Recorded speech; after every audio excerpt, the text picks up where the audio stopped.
কিরে চকলেট কই গেছিলে? পাসপোর্ট অফিসে গেছিলাম পাসপোর্ট আনতে। কিরে তুই না কয়দিন আগে পাসপোর্ট করতে গেছিলে? এখনো তো 7 দিন হয় নাই, এত তাড়াতাড়ি তোর পাসপোর্ট হয়ে গেল?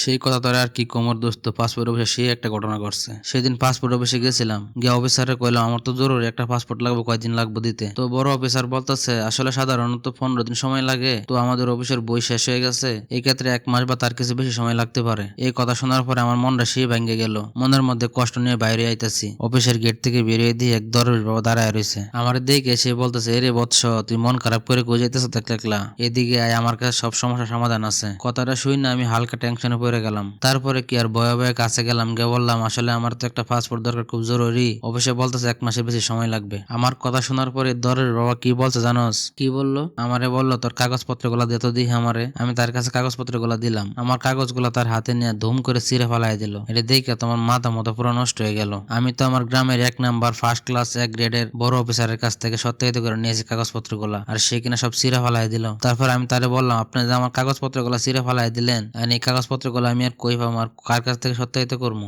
দরবেশে বলতেছে আমার থেকে এত বড় কর্মকর্তা আর কি আছে এই দুনিয়াতে? না তুই কাগজগুলো পূর্ণ কর। তুই কোনো কথা কইস না, তোর কাগজগুলো আমি সত্যায়িত করে দেবো। আমি আর কি করবো, ফর্ম গুলো পূর্ণ করে বাবার হাতে দিলাম। আমারে বলতেছে আমার হাদিয়াটা তুই চইলা যা, ঠিক 4 দিন পরে আমি তোর স্বপ্নের মধ্যে কল দিমু, তুই এসে নিয়ে যাইস। আমি তো এই কথা শুনে পুরাই অবাক হয়ে গেলাম। আমি বললাম কোন কি বাবা, আপনি মাত্র 4 দিনে আমার পাসপোর্ট দিয়ে দিবেন? এটা কেমন করে সম্ভব? আপনি বলেন তো দিয়ে, আপনি কি মানুষ না আসলে জিন? অফিসের লোকজন বলতেছে 1 মাসের বেশি সময় লাগবে, আর সরকারের নিয়ম অনুযায়ী 15 দিনের বেশি সময় লাগে, আর আপনি কিনা বলতেছেন মাত্র 4 দিনের ভিতরে দিয়ে দিবেন? এটা কেমন করে সম্ভব? তখন আমার বলতেছে তুই এগুলো নিয়ে চিন্তা করিস না রে, সবগুলো হচ্ছে উপরওয়ালা লীলা খেলা। তুই তাড়াতাড়ি করে আমার টাকা দিয়ে, আর দেরি করিস না, আমি উপরওয়ালার কাছে দিয়ে আসি। আমি আর তার সাথে বেশি কথা বললাম না, সরকারি ফি যা আছে তা দিলাম, আর তারে বেশি 6,000 টাকা দিলাম। আমি একটু পরে দেখলাম এই টাকা নিয়ে বাবা সিঁড়ি বাইতে বাইতে উপরওয়ালার কাছে চলে গেল। এইটা কিন্তু একলা বাবাই খাইবো না, এগুলা খাইবো বাবার বাবা, বাবার বাবা, আমরা উপরে যা আছে সব বাবারাই খাইবো। টাকা টুকা দিয়ে কি জানি একটা ব্যবস্থা করে চলে এলো। আমি আবার বাবারে জিজ্ঞাসা করলাম যে পুলিশ কি ভেরিফিকেশনের জন্য বাড়িতে যাইবো না ফোন দিব?